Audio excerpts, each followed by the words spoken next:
All right, so in this first part of 6.4, what you guys are going to be looking at is adding or subtracting rational functions. So if you remember back to the preview of chapter 6, we were looking at, 5/7 plus 4/8, and you guys needed to add them together.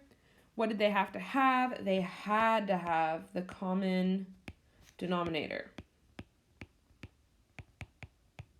You can't add fractions together unless the denominator is the same. So if you're looking at the same amount of slices in your pizza, you can't add it together.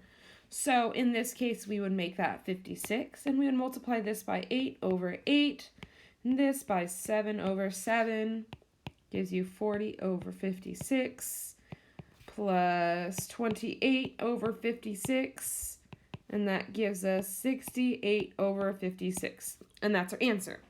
We are now going to be taking a look at it as if we have, say, for instance, 5/7x plus 4/8. Well, how do we add them together?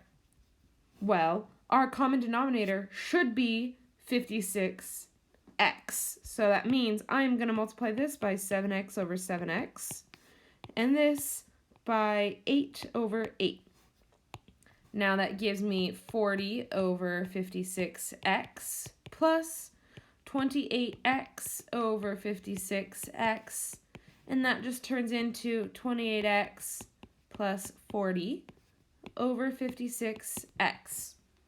So hopefully you can see between the two, all we're doing is adding a variable now in.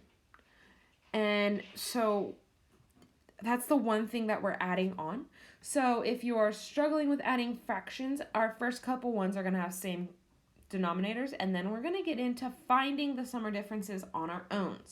So let's go ahead and make sure to read through the core concept on the next slide. Take notes on it as you so wish, and then we can hop into the examples.